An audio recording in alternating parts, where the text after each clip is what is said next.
Client যখন ২ ঘন্টা পরে লেট করা আসে তত পরে। হ্যালো ভিউয়ার্স, আসসালামু আলাইকুম। Welcome back to my another video. কেমন আছেন সবাই? আশা করি সবাই অনেক অনেক ভালো আছেন। ছোট্ট একটা ভিডিও নিয়ে আপনাদের সাথে শেয়ার করার জন্য চলে আসলাম। আজকে হচ্ছে আমার একটা মেকআপের ভিডিও। যদিও বা এটা আপনারা ফার্স্টে রিলস আকারে বা পিকচার আপলোড দিয়েছি, ওইখানে দেখতে পাইছেন। এই আপুটার আমি কোনো পিকচার বা ভিডিও আপলোড দিই নাই, কারণ আপনারা কোন সময় কোন কমেন্টসটা করেন সে বই আমি এই ভিডিওটা আপলোড দিই না। আপুটা একটু হচ্ছে অসুস্থ, যার কারণে হচ্ছে ওনার ফেস কাটিং এ একটু প্রবলেম আছে, যার কারণে ওনাকে মেকআপ করার পরও যদিও বা একটু অন্যরকম দেখাচ্ছিল। আসলে উনি একটু অসুস্থ, যার কারণে কেউ বাজে কমেন্ট করবেন না প্লিজ। বাজে কমেন্ট করলে উনি দেখলে ওনারা বেশি খারাপ লাগে, প্লাস হচ্ছে এদিকে হচ্ছে আই মেকআপ কমপ্লিট করার পরে আমি বেস মেকআপ ধরছি। মানে ক্লায়েন্টের আসার কথা ছিল 4টে বাজে, ক্লায়েন্ট আসছে প্রায় 6টা 15 দিকে। আসা মাত্র শুরু করছে আমাকে আর্লি দেন, আমার লেট হয়ে যাচ্ছে, এরকম তো প্রায় ক্লায়েন্টে করে। আমি আপনাদের সাথে শেয়ার করে আজকে হচ্ছে এটা অন্যরকম ছিল। মানে প্রায় হচ্ছে 2 ঘন্টা 15 মিনিট লেট করা আসার পর আসলে ওনাদের টাইম মাফিক ওনারা যেহেতু আসতে না পারে, আমার সিরিয়াল গুলো যদিও বা একটু লেট হয়ে যায়, যার কারণে আমার কাজ করতে একটু প্রবলেম হয়। আমি যখন আমার অনেকগুলা ক্লায়েন্ট থাকে তখন আমি ওনাদেরকে সিরিয়াল করে দিই।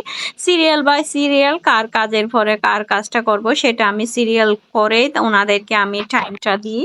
যেহেতু 2 ঘন্টা 15 মিনিট লেট করা আছে, আমার কাজ তো লেট হয়েছে। এদিকে আপুর মেকআপ প্রায় কমপ্লিট। আপু এত বেশি কাম আসছিল, কি আর বলবো, মানে অনেক বেশি কামাই। যাই হোক, আপুর মেকআপ কমপ্লিট করার পরে এবার হচ্ছে আমি আরেকটা মেকআপ ধরবো। আপু যদিও ভাই হেয়ার স্টাইল নেয় নেই, হিজাবি নিয়েছিল।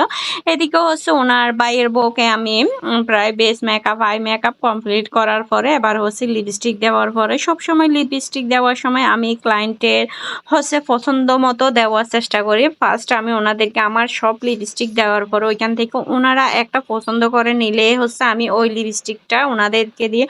অনেকে আবার বলতে পারেন ওনাকে ম্যাট টাইপসের দিলে ভালো হইতো বা ডার্ক ওই টাইপসের দিলে ভালো হইতো। আসলে আমি বললেও যদিও বা আমি বলি এইটা আপনাকে ভালো লাগবে, বাকিটা আপনি আপনার পছন্দ মতো দিতে পারেন। অনেকে আমাকে বলে আপনার পছন্দ মতো দেন। এইভাবে বলার পরে যখন আমি ম্যাট টাইপসের কোনো লিপস্টিক মানে ম্যাট কালার আর কি, যেগুলা ইউজ করি এগুলা দিলে ওনারা পছন্দ করেন। ওনারা একটু ব্রাইট চাই, যে কারণে ব্রাইট চাইলে আমার বাধ্য হয়ে ব্রাইট দিতে হয়। এখানে আমার আর কোনো হাত থাকে না। যাই হোক, আজকের ভিডিওটা মানে আজকের ফুল ব্লগটা কেমন লাগছে প্লিজ কমেন্ট করে জানাবেন। আর হচ্ছে নিত্য নতুন আপনাদের সাথে ভিডিও শেয়ার করার জন্য আপনারা সব সময় আমার পাশে থাকবেন। সবাই অনেক অনেক ভালো থাকেন, এই গরমের মধ্যে অনেক অনেক সুস্থ থাকেন। আসসালামু আলাইকুম সবাইকে, আল্লাহ হাফেজ।